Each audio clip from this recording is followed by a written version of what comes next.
আসসালামু আলাইকুম প্রিয় ভাই ও বোনেরা, আপনারা সবাই কেমন আছেন? আশা করি আল্লাহর অশেষ রহমতে সবাই ভালোই আছেন। আলহামদুলিল্লাহ, আমিও আল্লাহর অশেষ রহমতে ভালোই আছি। আজকে আমি এমন একটা রেসিপি নিয়ে এসেছি। এটা ভাত, পরোটা, রুটি সব কিছুর সঙ্গে মজা করে খাওয়া যাবে। এখানে আমি টমেটো দিয়ে মসুরের ডাল ভুনা করব। তার জন্য একটা কড়াইয়ের ভিতর তেল গরম দিয়ে দিয়েছি। তেল গরম হয়ে যাওয়ার পর কুচানো পেঁয়াজ আর কাঁচামরিচ দিয়ে বেশ কিছুক্ষণ ভেজে নিব। আর দেখুন, ডালটা কিন্তু আমি ধুয়ে অনেকক্ষণ ভিজিয়ে রেখেছিলাম, তার কারণে কিন্তু তাড়াতাড়ি সিদ্ধ হবে। আর এখানে আদা রসুন বেটে নিয়েছি। তারপরে নিয়েছি জিরা আর সব ধরনের গরম মশলা, যেমন সাদা কালো গোলমরিচ, লবঙ্গ, এলাচ, দারচিনি, এগুলো আমি সব একসঙ্গে বেটে নিয়েছি। এগুলো আস্তা দিলে খেতে আমার কাছে ভালো লাগে না, যার জন্য বেটে দিয়েছি। তারপর দেখুন, লবণ দিয়েছি। লবণ দিয়ে পেঁয়াজ মরিচ ভালো করে ভাজা হয়ে গিয়েছে। এখন দিয়ে দেবো আদা রসুন বাটা, দিয়ে কিছুক্ষণ ভেজে নিব। অনেক ভাই বোনরা আছেন ভিডিওটি দেখেন কিন্তু একটা লাইক দিতে ভুলে যান। প্লিজ একটা লাইক দিয়ে ভিডিওটি কন্টিনিউ করবেন। আপনাদের একটা লাইক আমার জন্য অনেক মূল্যবান। তারপর দেখুন, আদা রসুনটা ভাজা হয়ে যাওয়ার পর দিয়ে দিলাম জিরা আর গরম মশলা বাটা।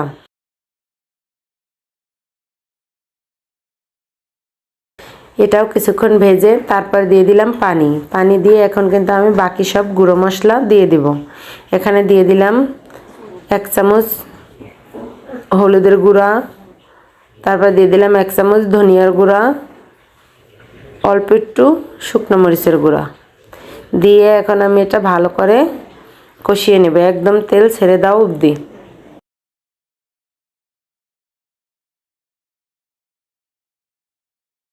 দেখুন, কষানো হয়ে গিয়েছে। এখন কিন্তু আমি ডালটা দিয়ে ভালো করে কষিয়ে নেব। আমার নতুন পুরাতন সকল বন্ধুদেরকে জানাই অন্তরের অন্তঃস্থল থেকে অসংখ্য অসংখ্য ধন্যবাদ ও অনেক অনেক দোয়া। সবাই খুব ভালো। আমরা একে অপরের সাথে এভাবে হাতে হাত রেখে সামনের দিকে এগিয়ে যাব। একা একা কখনো সফলতা অর্জন করা যাবে না।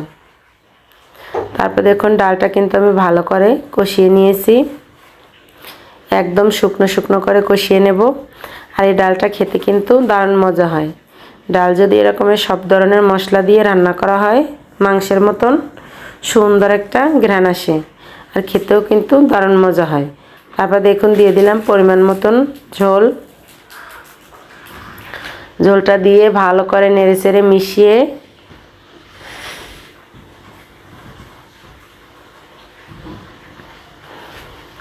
এটা আমি এখন ঢেকে কিছুক্ষণ জাল করে নিব। আর যেহেতু এটা ছোট মসুরের ডাল, সিদ্ধ হতে কিন্তু অত একটা টাইম লাগবে না। আর আপনারা যদি বড় ডাল নেন তাহলে কিন্তু পানি একটু বেশি দিতে হবে। এভাবে কিন্তু সব ধরনের ডালই রান্না করা যায়, খেতে কিন্তু দারুণ মজা হয়। তারপর দেখুন, কিছুক্ষণ জাল করে নেওয়ার পর এখানে আমি দিয়ে দিলাম 3টে টমেটো কেটে নিয়েছি। টমেটোর পরিমাণটা আপনারা বাড়িয়ে বা কমিয়ে দিতে পারেন।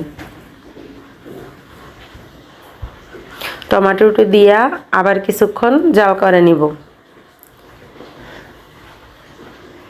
এই যে দেখুন, ডালটা আমি এমন পর্যায়ে সিদ্ধ করব যে ডালটা গলেও যাবে না, আবার শক্তও থাকবে না। টমেটোটাও কিন্তু সিদ্ধ হয়ে গিয়েছে। এখন আমি দিয়ে দেব ধনিয়া পাতা। সবার শেষে ধনিয়া পাতা দিলে কিন্তু খেতে দারুণ মজা হয়। আর যদি ধনিয়া পাতা আপনারা না দিতে চান তাহলে এ জায়গায় আপনারা গরম মশলার গুঁড়ো অথবা ভাজা জিরের গুঁড়ো দিতে পারেন, সেটাও কিন্তু দারুণ টেস্ট হবে।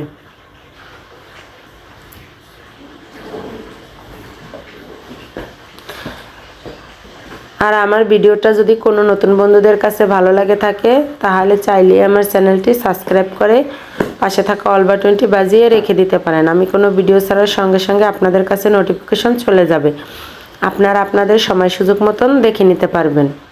আর দেখুন, আমার ডালটা কিন্তু রান্না করা হয়ে গিয়েছে। আপনারা যদি আর একটু ঘন করতে চান তাহলে পানির পরিমাণটা একটু কমিয়ে দেবেন। এটা খেতে কিন্তু দারুণ মজা ছিল। আবার দেখা হবে নতুন আর একটা রান্নার ভিডিও নিয়ে। ততক্ষণ সবাই সুস্থ থাকুন, ভালো থাকুন। সকলের জন্য দোয়া ও ভালোবাসা রেখে আজকের মতন আল্লাহ হাফেজ। আসসালামু আলাইকুম।